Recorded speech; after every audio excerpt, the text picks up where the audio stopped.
Well, hello everyone. This is Empire Coins and Collectibles, and I'm Ron. I'm bringing back to you another episode that deals with the formative years, the Lincoln cents. That's the 2009, and I have a couple of other coins I'd like to share with you, and perhaps you can help me out with one of them.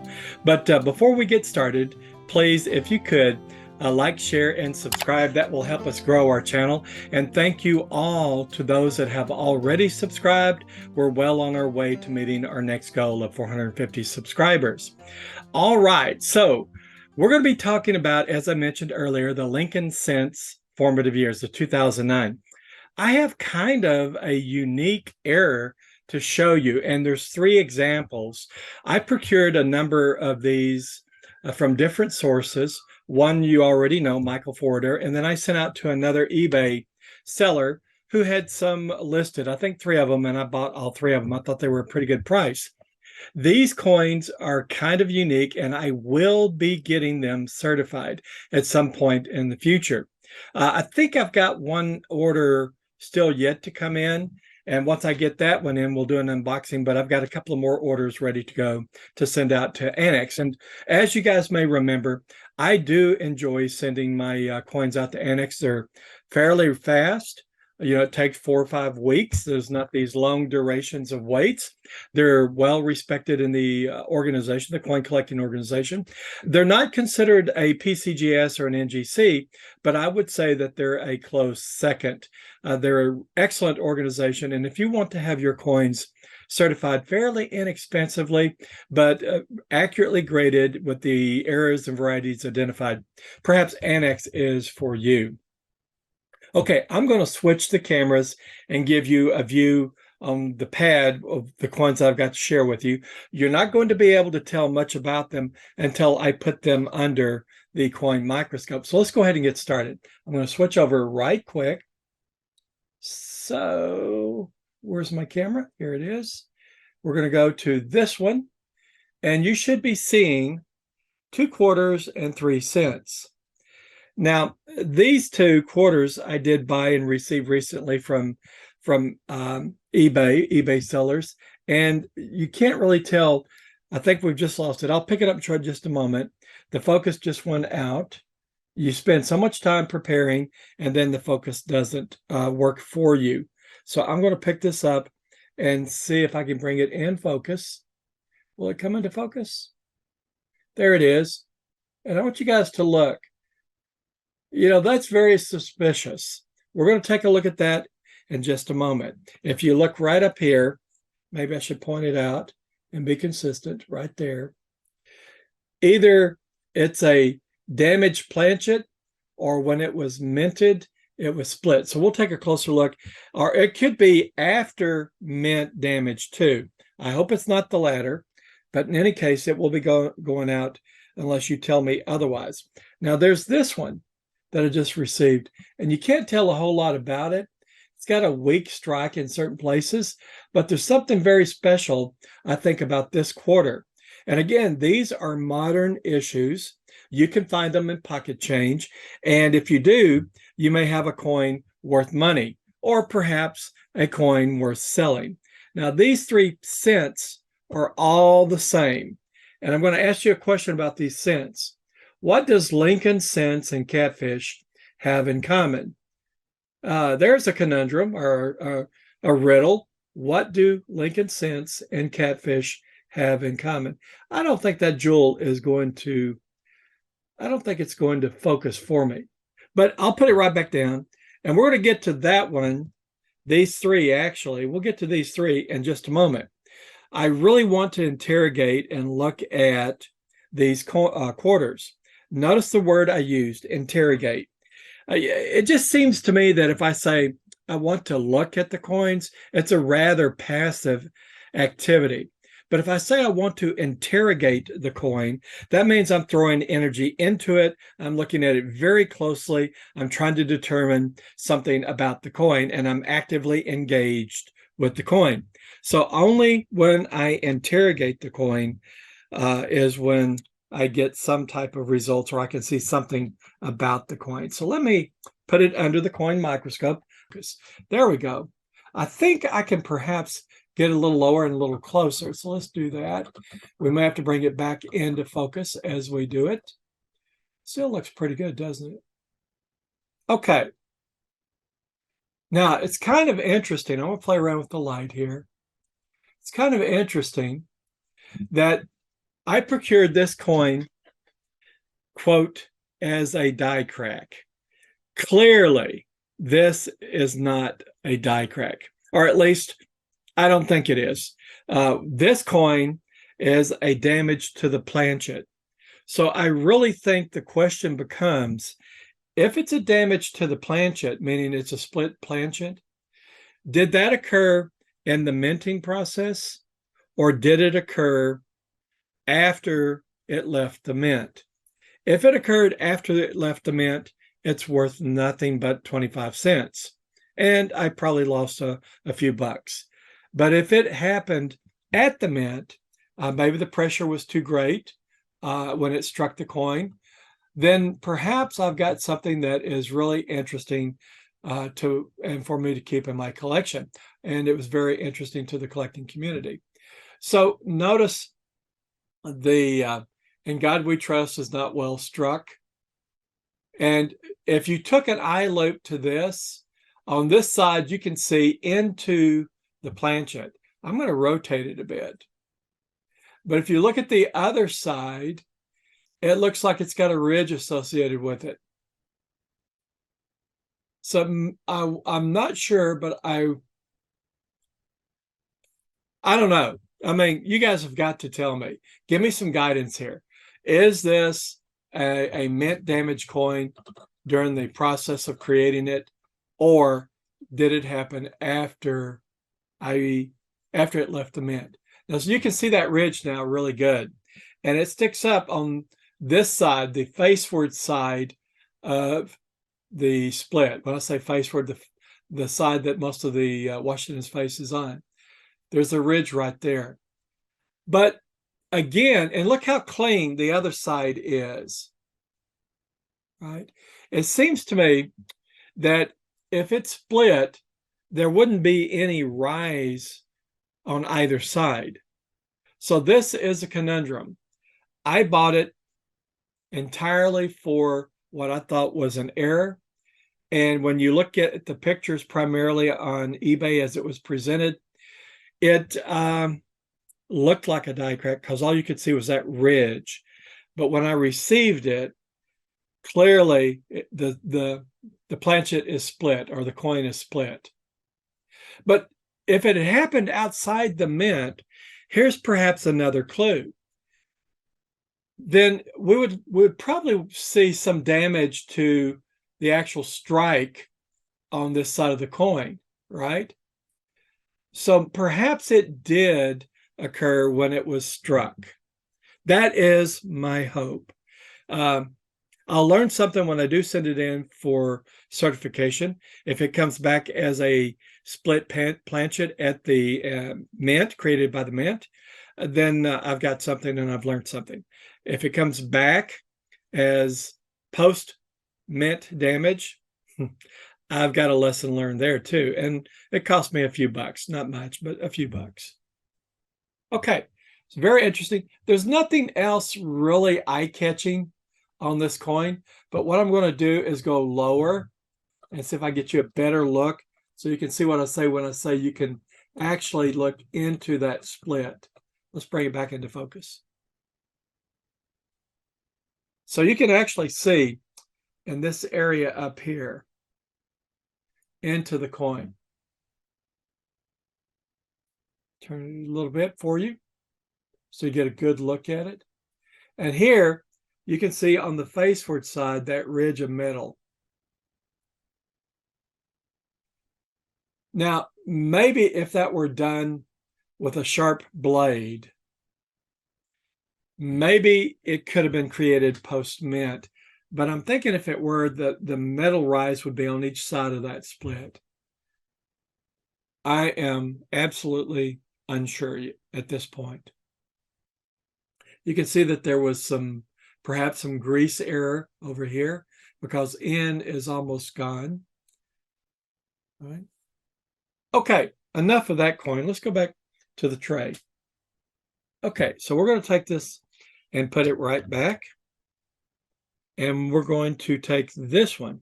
Now, this one is kind of special. There, at least I think it is. And I want you to tell me. So I'm going to put it on the coin microscope. And we'll see if we can bring it in. Up, it's upside down. So let me turn it right side up. I don't know. That's just me being persnickety, I suppose. Now, clearly, in this area here, this looks like the circle of death. You know, these coin op machines, and they get to spinning the coins, and there's wear and tear on those coins. So I'm not so crazy about that. But I want to come over here and maybe hone in on this right here. Let me arrange my lights so that they're a little better on that. And perhaps you can, at this point, see a little hint of something right there on that curve of the U, right? Let's go down and inspect this a little closer.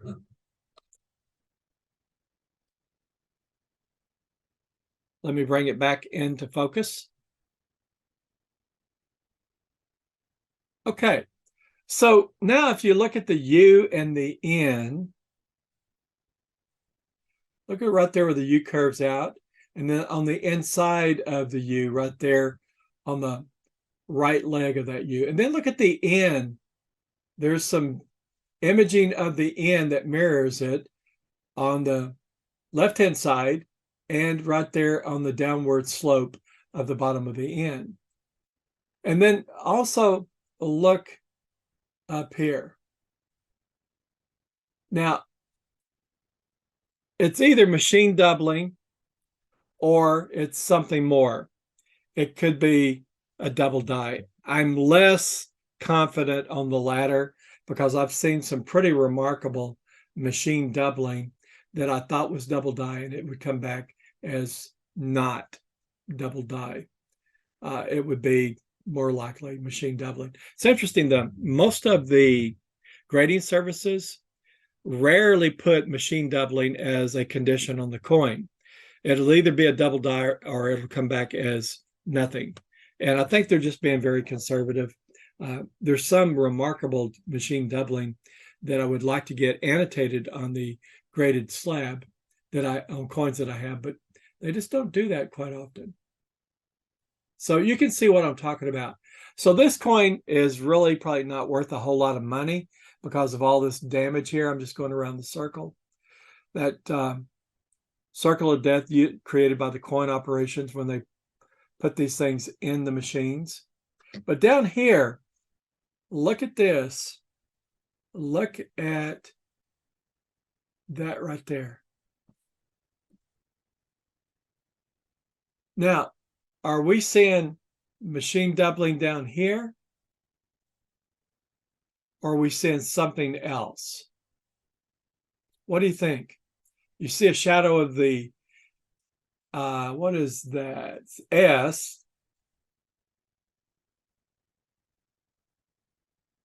There's a shadow. There's a shadow. So, I don't know. And you can see some imaging down here. That wouldn't have been created when the coin ops damaged the coin. That would just be something that's done during the mint process. Okay, I'm not sure. I don't think I'm going to waste the time and effort on this because of the so much damage, but there's something more going on with this coin than simply the coin damage. There's something that it's either machine doubling or some other type of error or variety. So sometimes you win, sometimes you don't. Therefore, you know, if you're coin hunting and you come across something like this, it doesn't cost you anything. You still spend it as a quarter. But if you buy it off of eBay, make sure you scrub over the pictures really, really good because they will tell you something that's very important. Now, I'm going to switch over to and share my screen. Let's see if I can do that right now. Now, I want you to look at this very closely. This says 2009, Lincoln Formative Years, die clash catfish chin hairs. Die clash, I don't know about that, because I'm thinking what's on the reverse side of the Lincoln cent. I can't think of anything that would cause these lines to appear over here, right? You see the big picture? Look at his chin and see those whiskers that come off. That is a known error slash variety.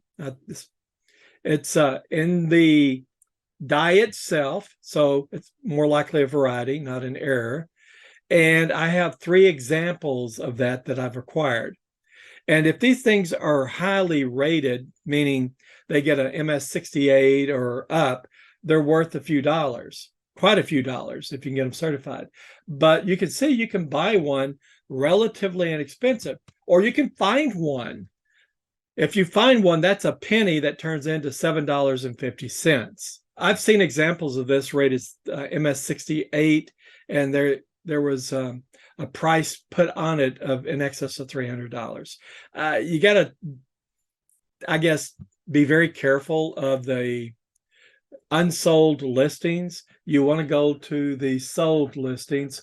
And because I did a search on this, the sold listings are not readily available here. Let me see if I can find it down here, down below. No.